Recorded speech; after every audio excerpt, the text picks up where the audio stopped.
Good afternoon, everybody. Don't worry about the mispronouncing my name. That happens to me from time to time. And good afternoon, everybody. Thank you to our watchers and sometimes our listeners on Win TV. It is my pleasure to introduce to you award-winning author and playwright Pearl Cleage. She's with us from rehearsals in Atlanta. And welcome to Win TV, Pearl. Thank you so much for having me. We are excited that you are bringing to our town, to DC, a reading of your upcoming play that is about the first African American mayor of a major southern city. That's Maynard Jackson. The name of your play that is still being worked on is called Something Moving, a meditation on Maynard. And what is going to happen here is a reading. Talk about the reading that's going to take place and how you got to know Maynard Jackson.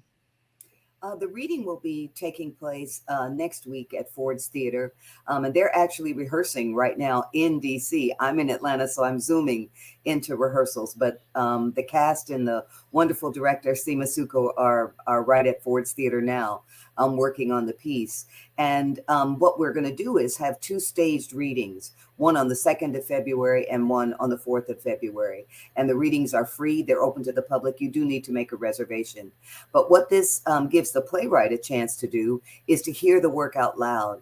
The thing with the play is you can read it to yourself all day long. And if you wrote it, it always sounds wonderful. But you need to have actors read it so you can hear how it really sounds outside of your own imagination. And I have a wonderful cast that is right now working on bringing that play to life.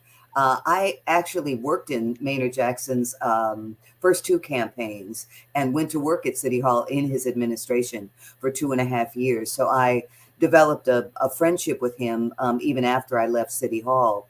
And one of the things that I'm trying to do with this play is give a little history, of course, but also to just talk about how it felt to be in Atlanta at that wonderful transformative moment when we all knew we were making history. We knew it and we were doing it while we had the awareness of it.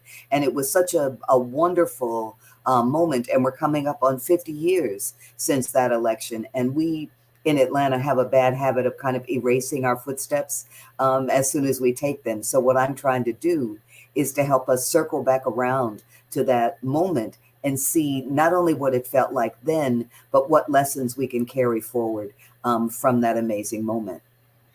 And I remember those days because I was in college in Atlanta when Maynard Jackson ran for office. The excitement, especially on the college campuses, because many of us were registering to vote for the first time, and we were excited to uh, support Maynard Jackson in his campaign. And full disclosure, when I was a student in Atlanta at Spelman and I took my communications courses at Clark College, now Clark Atlanta University, I covered a few of Maynard Jackson's media briefings once he got into office as mayor. And Pearl was his public information officer. And I learned so much from Pearl. And Pearl, this is what I noticed about Mayor Jackson at that point. The way that he conducted himself was very cool, calm, collected, with all the questions coming to him from reporters. And I always wondered, was he always that cool once he got out from under the lights of the cameras and the microphone? Talk about the day-to-day operation when you work with him. And again, what did his administration do for Atlanta? I would love to say he was always that calm, but of course that wouldn't be the complete truth because he was dealing with so much as the first Black mayor of Atlanta. He was dealing with a lot of high expectations from the Black community. He was dealing with a lot of nervousness from the white community. So he was balancing any number of things. And he wanted more than anything to be a great mayor. He loved Atlanta more than anyone I have ever known. He really loved that city. And he wanted to do a good job and to take the city from where it was into the next phase of our life as a municipality. And he was able to do that.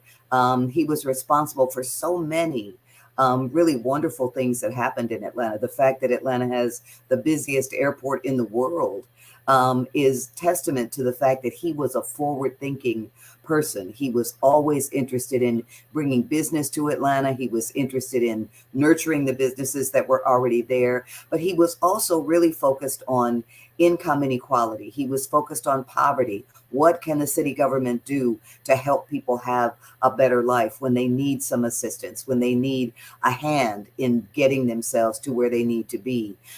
He was also wonderful in terms of the arts. The city of Atlanta had never had an arts bureau, and he created a bureau for cultural affairs in the city to nurture not only the big institutions like the symphony and the museum, but also smaller institutions, smaller, fairly radical institutions for those of us who were young artists who were so happy to be in Atlanta. So he did a lot of that.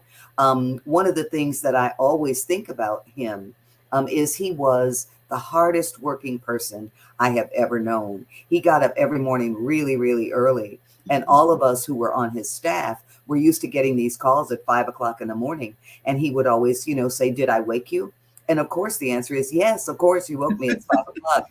But we were so wanting to support him that we would always say, "No, Mr. Mayor, what can I do for you?"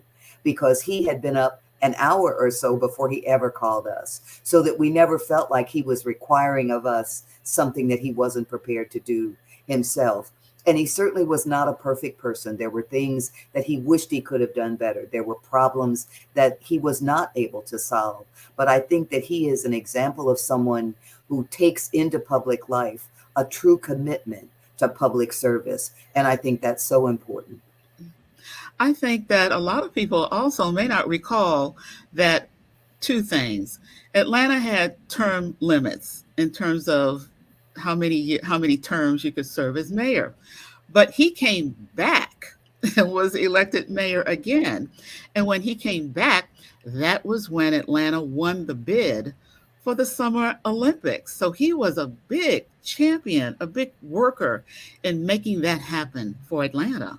He really was. And he was so proud of that. He was so excited about Atlanta being able to take its place on the international stage. And he, of course, had the great good fortune to have one of our other wonderful mayors, Andrew Young, be a part of that effort because Andy Young had already been developing relationships with people all around the world. So Right. that the two of them together were an unbeatable team. They both loved Atlanta. They knew the people who could make this happen, and they worked tirelessly to make that happen for Atlanta.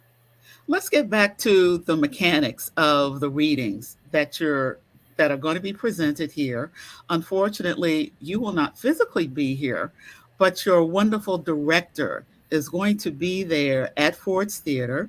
Um, for lack of a better term, overseeing what is going to take place, that the audience will experience as the audience gets a chance to really see and understand.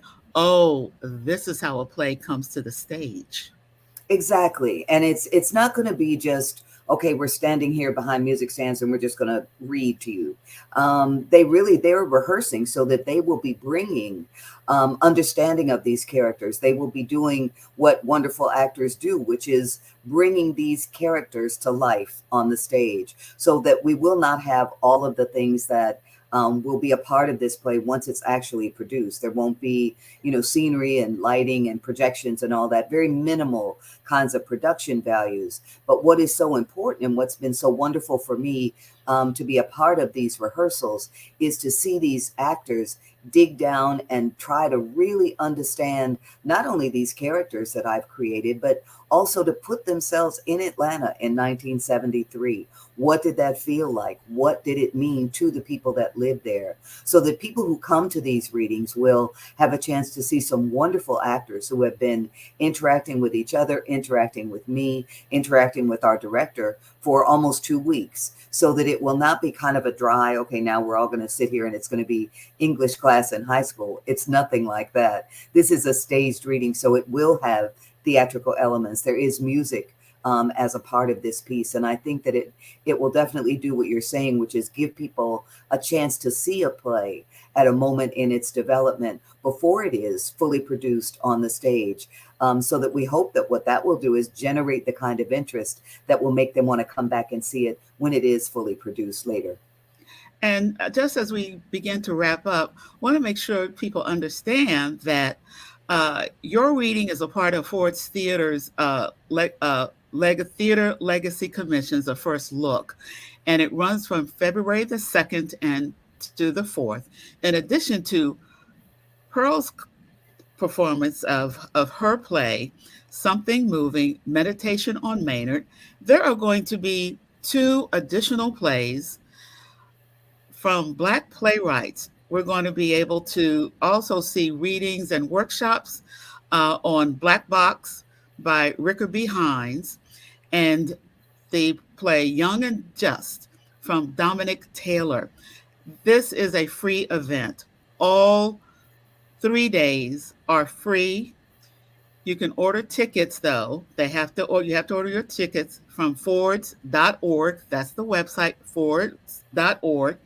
And I'm so happy, we're so happy here at Win TV, Pearl, that you were able to be with us today to talk about your play in works, Something Moving, a meditation on Maynard, and acknowledge all of the success that you have had in your career. You've won 3 NAACP Image Awards for your books, and now we're coming to see another play from you. You've got several plays under your belt. And congratulations and thank you so much for joining us today on Win TV. Thank you so much for having me. I graduated from Spelman, but I went to Howard University, so I love DC. It feels like a second home to me. So it's wonderful to have a chance to offer this piece to people in DC at this moment in its development. So thank you so much for having me. I do appreciate it. Hey, we can't beat that power of an HBCU. Amen. Thank you.